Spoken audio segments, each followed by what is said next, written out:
Bonjour à tous, c'est Sandy, on se retrouve pour le point bourse du milieu de semaine. Alors on va faire le point du coup sur les marchés américains et les marchés français.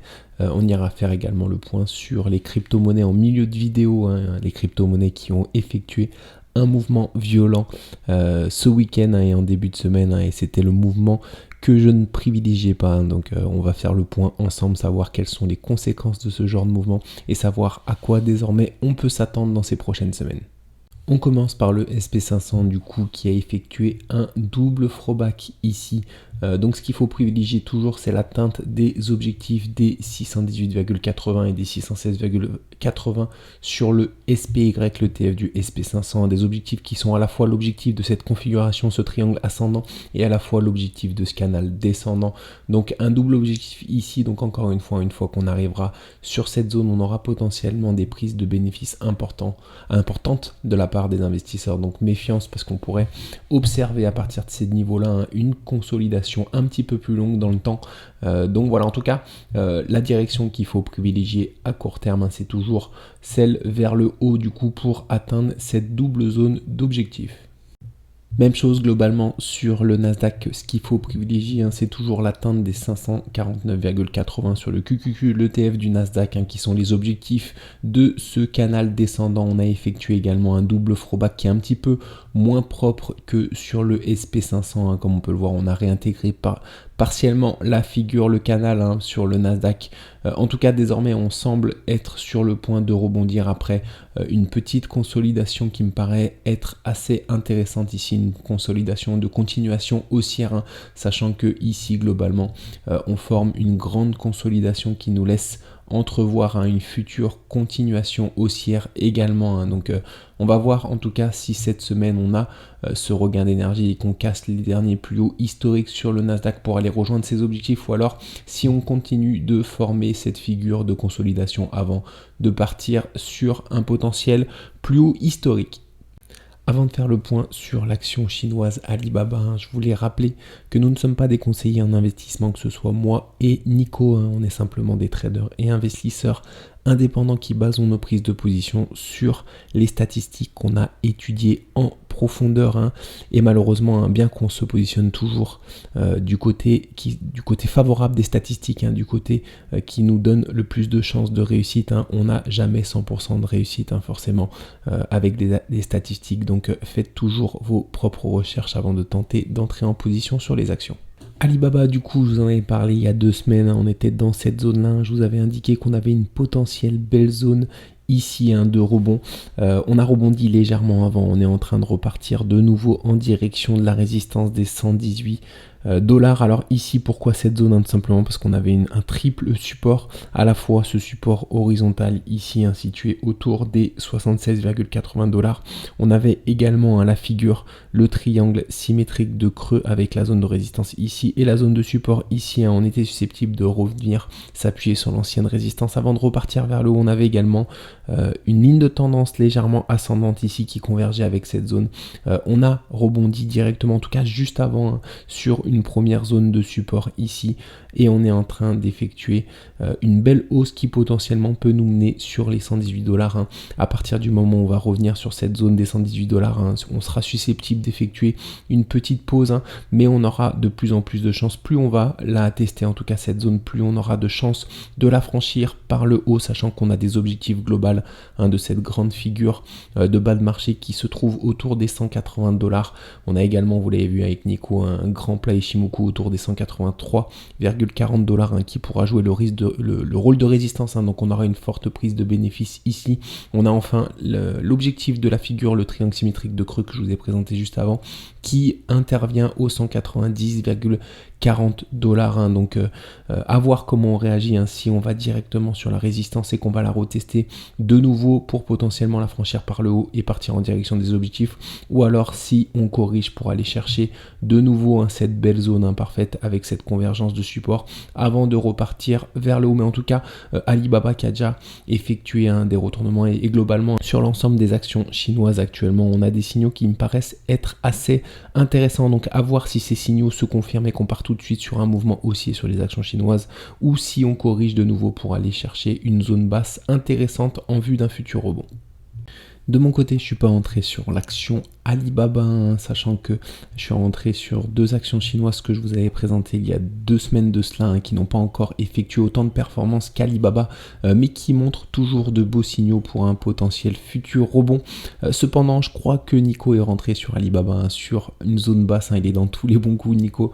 Donc voilà, pour éventuellement profiter de la future hausse, sachant qu'il avait également profité de cette grande hausse et qu'il avait revendu sur les plus hauts quasiment. Donc voilà, en tout cas, s'il veut vous faire le point sur cette action, je pense qu'il s'en fera une joie de le faire, hein. Donc Alibaba, hein, qui est toujours, encore une fois, hein, sur un potentiel mouvement, hein, qui peut prendre de l'ampleur ces prochaines semaines. On passe sur les crypto-monnaies. Alors si vous avez regardé ma vidéo de ce week-end, vous avez certainement dû vous apercevoir que j'étais à contresens, hein, du marché, hein. Je m'attendais potentiellement à un regain d'énergie, notamment sur les alts. Ça n'a pas été du tout le cas. On a eu une violente purge, hein, que ce soit à la fois sur les alts, sur l'Ethereum. Le Bitcoin a été légèrement un peu plus épargné, hein. Le Bitcoin est très solide. Alors quelles sont les conséquences, hein, de ce mouvement baissier? Alors je ne veux pas vous énerver, mais il y en a, comme Nico vous a dit, hein, précédemment, il y en a aucune, hein. Alors certes, le Bitcoin, on voit qu'il n'a pas bougé, mais c'est pour ceux qui sont engagés sur les alts assez fortement, comme je le suis, hein, et comme Nico l'est également. On a eu notre portefeuille qui a subi une violente chute, hein. Donc voilà. Cependant, la seule question qu'il faut se poser, c'est est-ce qu'on est encore dans le bull run ou est-ce qu'on a des signaux de fin de bull run? Comme vous pouvez le voir sur le Bitcoin ici, hein, on est toujours sur un bull run, hein. On est toujours sur des hauts de marché. L'Ethereum et toute l'analyse des autres graphiques, hein, que ce soit Others, hein, que ce soit les graphiques qui nous montrent l'évolution des alts, nous montrent qu'on est potentiellement à l'aube d'un mouvement assez haussier, hein, sur tout le marché des crypto-monnaies. Donc sachant qu'en ce moment c'est principalement le Bitcoin qui a performé, mais on devrait avoir les alts, hein, qui devraient suivre ces prochaines semaines ou ces prochains mois. Donc même si on a une purge, hein, de 50% sur certains alts, est-ce que ça a été une erreur d'acheter à ce moment-là juste avant la purge? Non, sachant qu'on aura un rebond qui va s'effectuer, donc il faut juste être patient. Est-ce que c'est une erreur d'acheter maintenant si on a de nouveau une purge? Non plus, hein. Sachant qu'on est potentiellement, on a effectué déjà des corrections sur les alts, hein, qui sont de l'ordre de plus de 50%. Donc voilà, ce sera des niveaux, hein, qu'on n'aura pas de mal, d'après moi, à regagner par le haut, sachant que, encore une fois, hein, on aura très probablement une alt season qui va intervenir, hein, et même plusieurs petites alt season qui vont intervenir avant la fin du bull run. Donc ce qu'il faut garder à l'esprit, c'est qu'ici, hein, on n'est pas sur une fin de bull run, donc forcément on va avoir des variations sur notre portefeuille, on va avoir des corrections assez importantes, hein, c'est le lot de chaque bull run forcément. Cependant, hein, ce qui peut être problématique, c'est que les statistiques ne soient pas respectées en fin de bull run, hein, comme elles ne l'ont pas été ce week-end.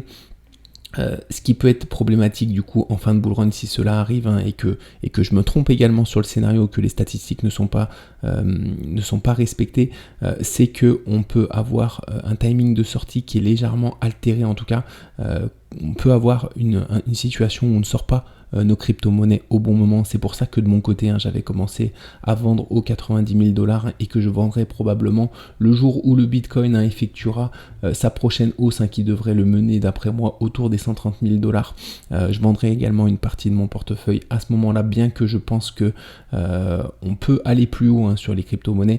Ce qui se passe, c'est que j'ai pas la certitude, en tout cas, de voir exactement le moment où le marché va se retourner. C'est pour ça que je préfère prendre des bénéfices sur la montée. Alors si on a la même fin de bull run qu'en 2021, forcément elle était évidente, on a eu une double figure de retournement sur le Bitcoin. Donc à ce moment-là, si on a les mêmes choses sur ce cycle-là, on aura une vision assez précise, hein, de la fin du bull run. Cependant, ça peut ne pas être le cas, hein, comme on l'a vu, on a parfois des statistiques qui ne sont pas respectées. Donc c'est pour ça qu'il faut être attentif, hein, et prendre des bénéfices au cours de la montée, hein, sur ce cycle, hein, sachant encore une fois que tous les indicateurs nous montrent que nous ne sommes pas sur la fin du bull run, hein. Les alts n'ont pas effectué encore leur performance. Donc voilà, on n'est pas un jour près. Encore une fois, hein, quand on a des violentes corrections comme ça, on a souvent des rebonds techniques qui interviennent juste après. Donc c'est une erreur pour moi de revendre quand on a des grosses chutes, hein. Le jour même de la grosse chute, hein, on a souvent des rebonds techniques ensuite, donc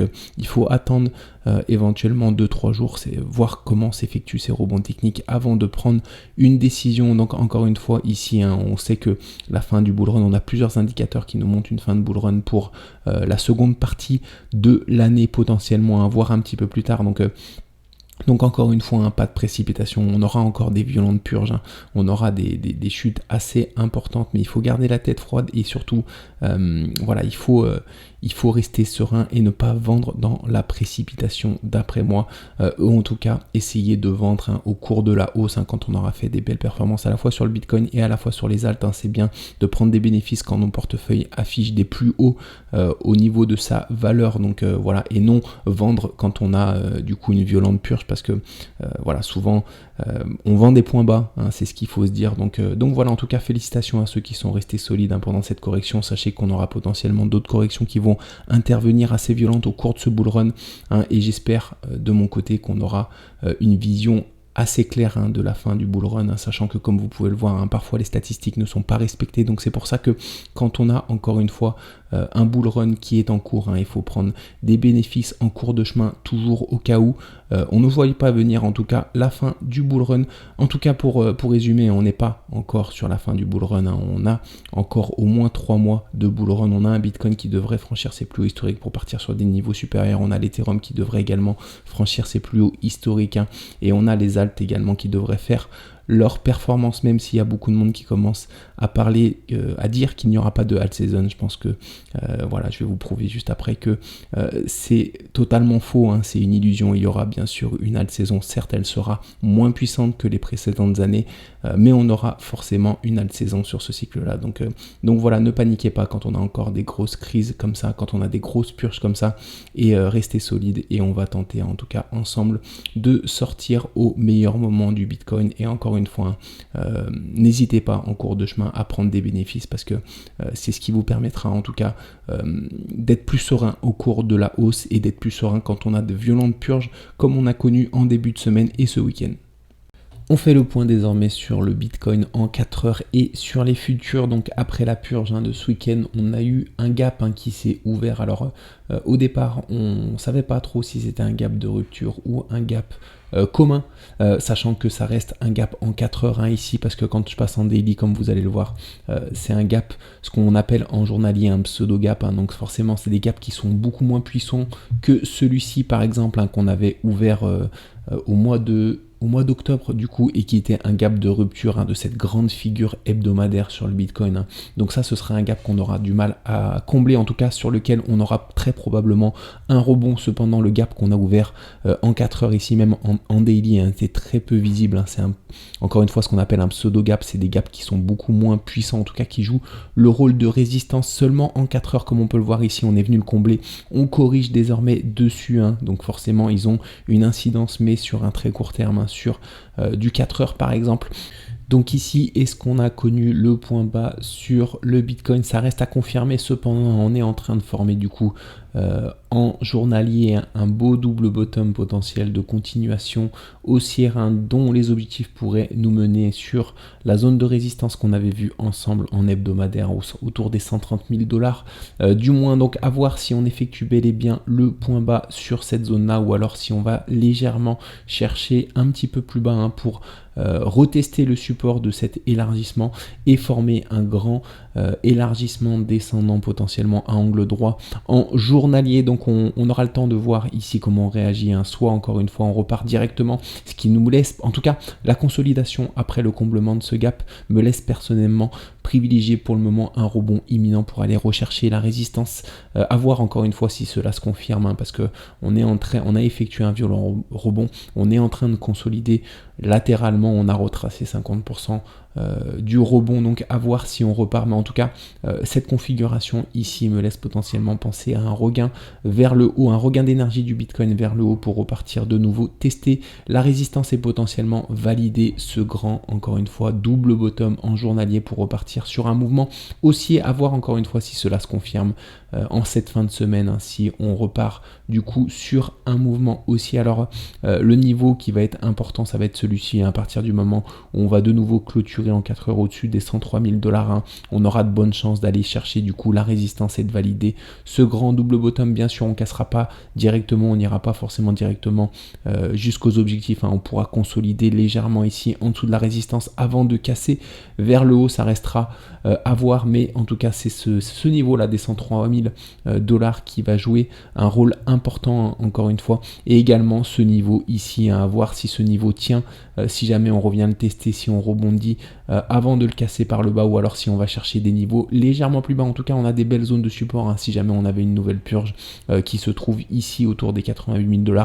Et encore une fois, le scénario catastrophe, c'est d'aller combler le gap ici, mais même si on va le combler, on sera toujours sur un schéma entre guillemets standard, c'est-à-dire c'est pas pour ça qu'on sera sur une fin de bull run, ou c'est pas pour ça que on sera juste dans la construction d'une future figure de continuation haussière sur le Bitcoin. Donc voilà, quel que soit le scénario, il faut de notre côté être patient et toujours garder en tête que la fin du bull run sera potentiellement en seconde partie d'année, et qu'on a le meilleur à venir, notamment sur les altcoins désormais qui ont fortement corrigé et qui sont potentiellement sur des points bas. On passe sur l'Ethereum. Alors l'Ethereum, comme je vous l'avais dit ce week-end, j'étais plutôt optimiste depuis qu'on avait franchi à la hausse cette résistance. De mon côté, j'avais une cassure confirmée en 4 heures, ce qui n'était pas le cas de Nico. Donc moi, j'étais beaucoup plus optimiste en tout cas quant à une future hausse sur l'Ethereum et sur les alts également. Ça n'a pas été le cas, c'était pas ce qu'il fallait privilégier. En tout cas, je pense que ce n'était pas à privilégier. Cependant, on a eu une forte purge du coup dès le lendemain pour partir aller quasiment chercher les 2100 $ sur l'Ethereum avant d'effectuer un violent rebond. Donc on est potentiellement dans un nouveau scénario de double bottom de continuation haussière, à voir si les 2180 tiennent. Je pense que c'est susceptiblement une zone qui devrait tenir, qui serait susceptible de tenir. Bien sûr, même si elle ne tient pas, on partira sur la construction potentielle d'une autre figure. On peut aller chercher légèrement plus bas. Voilà, cependant l'Ethereum est déjà sur des niveaux bas historiquement. En tout cas, on n'a pas réellement commencé notre bull run sur cette crypto-monnaie qui devrait établir une belle performance ces prochaines semaines d'après moi. Donc voilà, en tout cas, potentiellement encore une fois une figure de continuation haussière, un double bottom de continuation haussière sur l'Ethereum. Alors je vous avais dit que j'avais pris en position sur l'Ethereum récemment autour des 3300 $. De mon côté, je vous avais dit que je voyais pas l'Ethereum encore une fois franchir les 2700 $. Ça a été le cas, cependant je sors de position uniquement quand on a des clôtures au-dessous de mes zones. C'est ce qu'il faut faire malheureusement quand on est sur les crypto-monnaies, un marché très volatile. On a des mèches parfois très importantes, donc si on met des stop loss sur le marché, on se fait malmener. Donc voilà, c'est pour ça que je mets pas réellement de stop loss sur le marché. J'attends qu'on clôture en dessous avant potentiellement de sortir de position. Alors ici, vous voyez, on a une clôture en dessous des 2007, cependant sur le spot on n'a pas de clôture en dessous des 2007. C'est pour ça que j'ai conservé pour le moment ma position sur l'Ethereum en attendant de voir si on a bel et bien une clôture en dessous des 2007. Alors très honnêtement, même si on clôture en dessous des 2007, j'ai pas forcément envie de sortir de l'Ethereum. Alors c'est pas une bonne chose à faire, je vous l'avoue.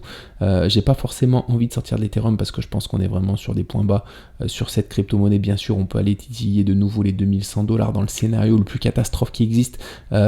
Mais voilà, je pense qu'on est globalement sur un des niveaux très très bas sur cette crypto-monnaie.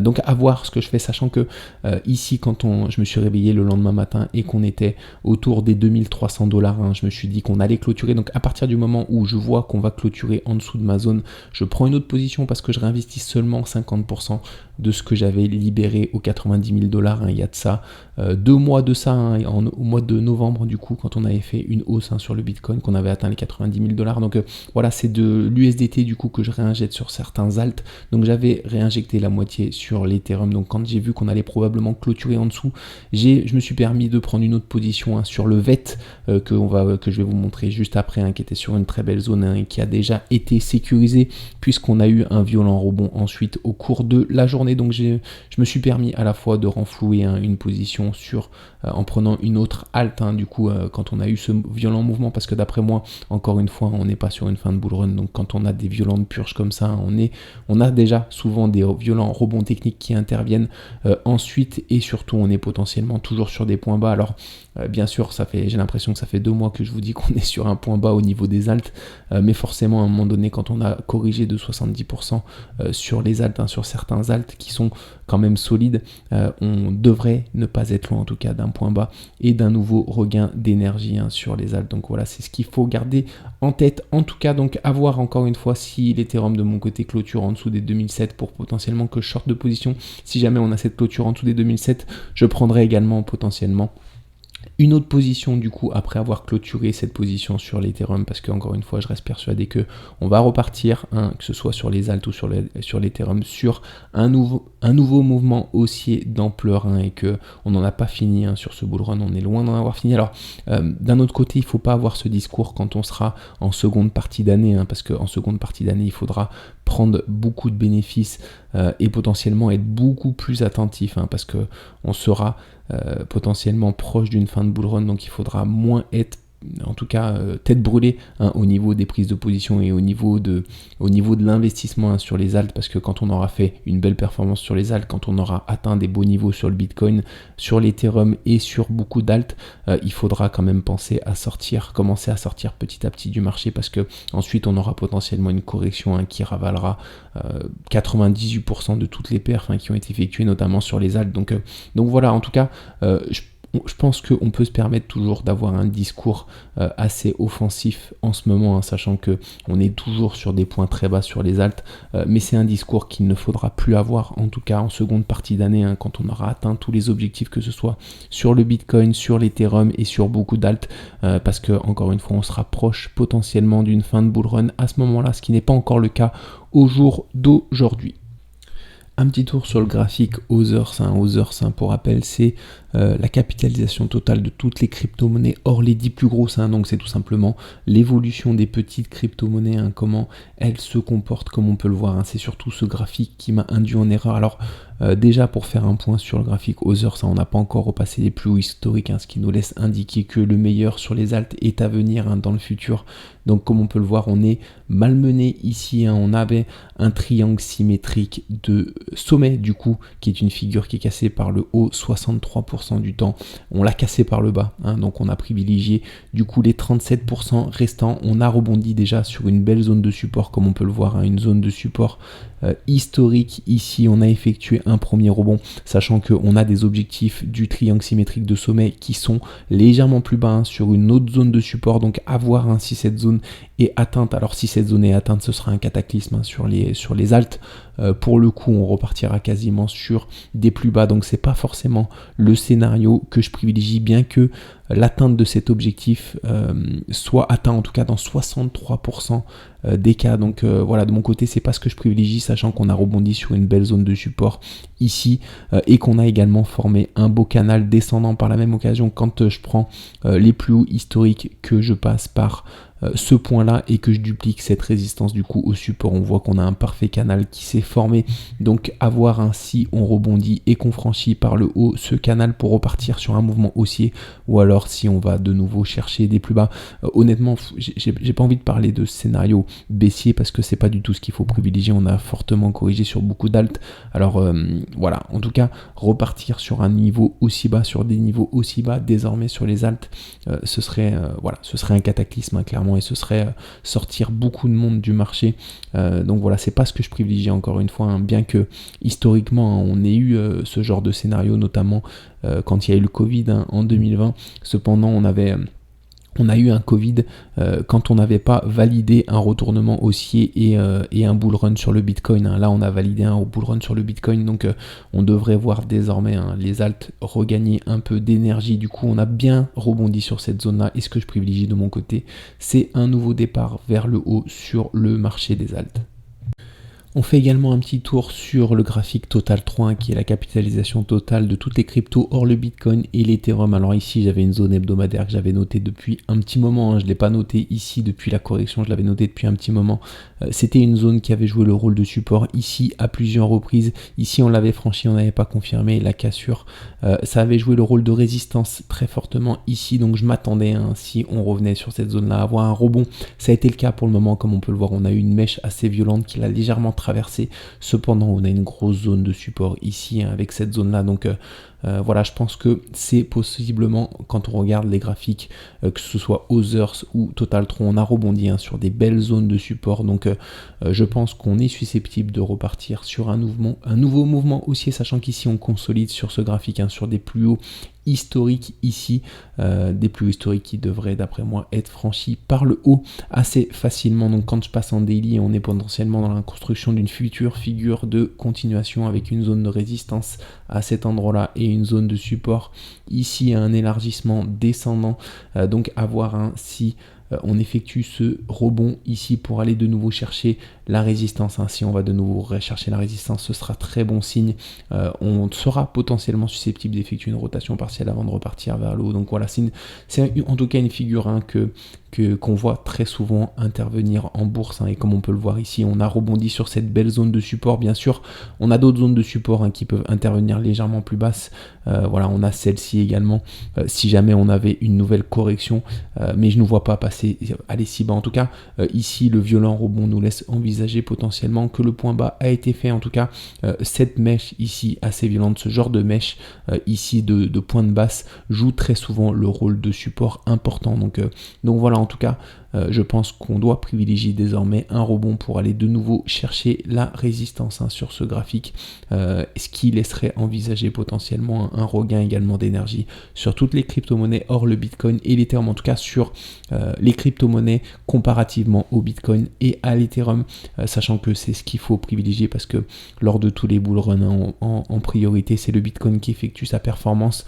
L'Ethereum suit légèrement après ensuite, et c'est quand l'Ethereum suit que là, il y a tout le marché qui commence à se soulever, notamment au niveau des altcoins. Donc voilà, on va suivre ça, mais potentiellement, hein, que ce soit sur le graphique Others ou sur ce graphique ici, Total 3, on a touché potentiellement un point bas. Alors on va finir ce tour des cryptos, hein, sur le VET sur lequel je suis entré en position. J'avais identifié, hein, depuis un petit moment cette zone là située entre les 0,33 et les 0,265, hein, qui était potentiellement une future zone de rebond. Alors je me suis réveillé, on était sur les 0,33 après avoir quasiment touché les 0,265, donc j'ai décidé d'entrer en position ici.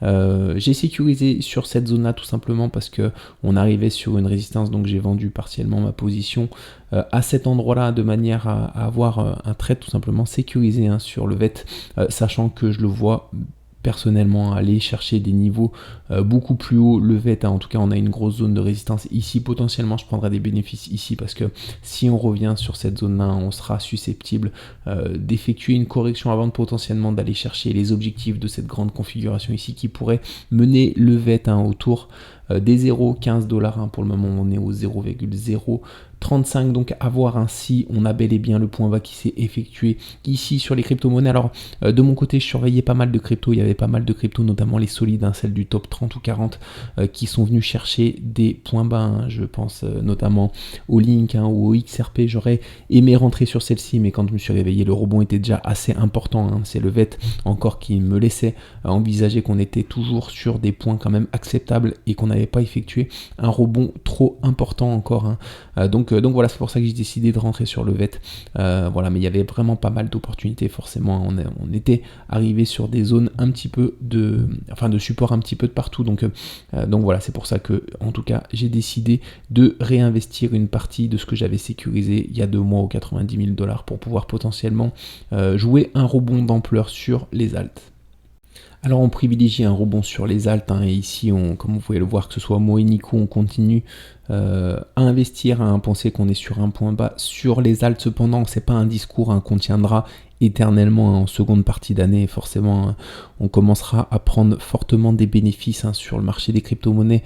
Je pense personnellement que c'est une des dernières opportunités potentiellement pour entrer sur le marché, notamment des altes, qui est susceptible d'effectuer du coup une belle performance en seconde partie d'année. On sera beaucoup plus prudent, en tout cas sur ce qu'on va sur le futur des crypto-monnaies, tout simplement parce qu'à un moment donné la halte saison sera passée et on aura potentiellement une grosse correction au niveau sur tout le marché des crypto-monnaies. Donc voilà, en tout cas c'est encore le moment d'après moi de dire qu'on est potentiellement sur des points bas sur les altes notamment.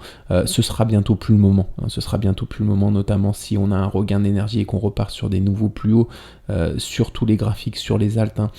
Ici, sachez que c'est un discours qu'on ne tiendra pas éternellement, ce discours bullish sur tous les altcoins. En tout cas, quand il faudra dire qu'on est proche d'une fin de bull run, on comptez sur nous pour tout simplement vous le dire clairement. Donc voilà, en tout cas, ici d'après moi, on est encore sur des belles zones et j'entends beaucoup de monde qui dit qu'il n'y aura pas de alt saison. Alors bien sûr, la alt saison ne sera pas aussi conséquente de 2021 que celle qu'on a connue en 2020-2021, comme la alt saison qu'on a connue en 2020-2021 n'était pas aussi importante que celle qu'on avait connue en 2017. Donc voilà, certes les cycles sont de moins en moins puissants, notamment au niveau des alts, mais si vous pensez qu'il n'y aura que certaines alts qui vont perfer, vous avez qu'à regarder tout simplement les alts, ce qu'on a vu en septembre 2023. Alors je crois que cette alt saison de septembre 2023, il n'y a que Nico qui l'a joué à ma connaissance, je connais que lui qui l'ait joué. Voilà, en tout cas on avait eu des belles performances. Là je vous prends l'exemple de VET, mais vous pouvez regarder n'importe quel crypto qui est listé, en tout cas qui existe depuis plus de 2 ans. On avait fait quasiment sur le VET 300% de performance. C'est des performances qu'on peut, on fera peut-être pas 300% de performance sur toutes les cryptos, sur tous les alts, mais on fera des grosses performances. Et toutes les alts en septembre 2023 s'étaient réveillées. Donc c'est une illusion de dire que les alts ne sont pas capables d'effectuer une alt saison d'ampleur, parce qu'on l'a déjà effectué une première fois en septembre 2023 et on l'a déjà effectué pendant quelques semaines également en novembre ici sur le VET, mais il y avait d'autres cryptos aussi qui s'étaient fortement réveillés. C'est des genres de poussées haussières qu'on va également connaître jusqu'à la seconde partie de l'année. Donc c'était pas privilégié en tout cas de ne pas avoir de alt saison finale. Il y aura forcément une alt saison finale, parce que mettez-vous à la place de toutes les personnes autour de vous qui ont investi sur le Bitcoin et qui ont du Bitcoin depuis un petit moment. C'est très bien, mais à partir du moment où vous allez avoir les alts qui vont faire des performances chaque semaine de 200 ou 300% et que vous allez faire plus 10% sur le Bitcoin, à votre avis, qu'est-ce que les gens vont faire? Ils vont forcément switcher les Bitcoins contre des alts. Donc voilà, c'est pour ça qu'il y aura de l'argent qui vont arriver sur les alts massivement en fin de bull run. C'est à ce moment-là bien sûr qu'il faudra prendre des bénéfices, mais on aura bel et bien cette alt season.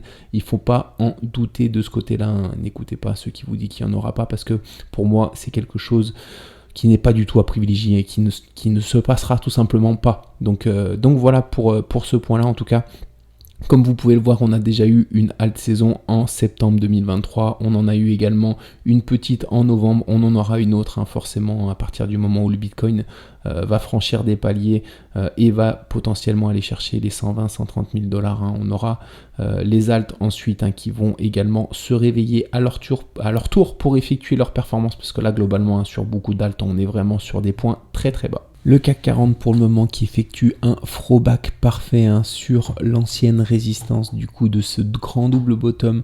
Donc on a effectué un throwback parfait en vue potentiellement de repartir vers le haut pour aller chercher les objectifs de ce double bottom, sachant que ici on avait également validé parfaitement les objectifs de ce plus petit double bottom ici qui nous menait au 24 770. On avait corrigé sur cette zone là, en tout cas on consolide depuis sur cette zone là. Alors personnellement, en tout cas, sur ce genre de figure, on voit très souvent des throwbacks qui débordent un petit peu plus. C'est pour ça que je privilégie d'aller chercher des zones, en tout cas, légèrement plus basses. sur le CAC 40 ces prochaines semaines. Potentiellement on peut même aller chercher jusqu'à ces niveaux-là. Cependant la zone que je privilégie, celle-ci, on voit qu'on a rebondi juste avant, on effectue un throwback parfait. Encore une fois, hein, souvent ce genre de figure, on n'a pas des throwbacks parfaits, donc je m'attends à aller chercher un petit peu plus bas. Cependant, tant mieux, hein, si on repart tout de suite pour aller chercher les plus hauts historiques, tant mieux sur le CAC 40, hein, on aura vraiment une belle configuration pour repartir, hein, sur une belle jambe haussière, hein, à partir du moment où on aura validé ce throwback et on refranchira ses plus hauts, récents. Du coup, je pourrais vous donner du coup les niveaux pour potentiellement, les niveaux d'objectifs en tout cas qu'on sera susceptible d'atteindre dans 68% des cas du coup pour ce genre de figure. Un petit point sur Bouygues, hein. Bouygues qui ici en hebdomadaire avait validé une figure de continuation haussière, une épaule tête-épaule inversée, hein. On effectue un throwback qui déborde légèrement mais sous forme de biseau descendant. C'est pour ça que je suis entré en position sur Bouygues. Il y a la cassure de ce biseau descendant ici, hein, parce qu'on est susceptible de revenir sur ces niveaux-là au 36,48. Hein. C'est en tout cas les niveaux que je vise. Donc désormais on est reparti, comme on l'a vu, assez fortement vers le haut sur Bouygues. On est en train de caler sur une zone de résistance. Alors j'ai pris quelques bénéfices ici dans cette zone là, tout simplement parce que je voyais le CAC 40 corriger légèrement. Donc si jamais on revient chercher des niveaux un petit peu plus basses, notamment cette zone de support ici située autour des 29,30, je pense que je renforcerai ma position. Si jamais on franchit les 31,04 également par le haut et qu'on confirme cette cassure, je pense également que je renforcerai cette position sur Bouygues, sachant que en cours de chemin on aura potentiellement d'autres zones de résistance, notamment celle-ci, hein, située entre les 33 et les 33,7, hein, qui est une zone historique où on est susceptible de caler. On a enfin les objectifs de cette grande configuration ici, soit ce double bottom, soit cet élargissement descendant à angle droit qui nous mène autour des 34,62, qui est également le comblement d'un gap. Donc on aura potentiellement une correction également ici. Donc ce sera des zones où je serai potentiellement susceptible de prendre quelques bénéfices. En tout cas, il faudra voir comment on arrive sur ces zones-là et comment ces niveaux interviennent, en tout cas comment réagit le cours au moment où on intervient, où on arrive sur ces zones-là, sachant que, encore une fois, l'objectif final, hein, c'est les 36,36, hein, qui est un objectif qui devrait être atteint dans un timing avant normalement cette date, hein, du 8 mai 2025, donc voilà, avant l'été, ce qui est le timing moyen d'atteinte d'objectifs de ce genre de figure. Donc à voir comment on réagit, sachant également qu'on a une publication de résultats autour du 6 mars, hein, sur Bouygues, donc on aura potentiellement un mouvement d'ampleur qui pourra intervenir à ce moment-là également. Donc voilà, Bouygues pour le moment, ça se passe assez bien, on a un rebond d'ampleur, hein, comme beaucoup d'actions françaises en ce moment. Donc à voir, hein, si ce mouvement se confirme vers le haut, ou alors si on effectue bel et bien cette correction un petit peu plus profonde, hein, qui pourrait intervenir sur le CAC 40 encore une fois, et qui pourrait nous permettre, hein, de renforcer éventuellement les positions. En tout cas sur Bouygues de mon côté, hein, je renforcerai ma position ici si on revient tester cette zone là légèrement plus basse avant de repartir potentiellement vers le haut. Donc voilà, en tout cas un point sur Bouygues, hein, qui pour le moment donne des beaux signaux, hein, de hausse, sachant qu'on a toujours cet objectif qui est au 36 euros, qui est atteint 88% du temps. Donc forcément c'est les objectifs, hein, qu'il faut privilégier.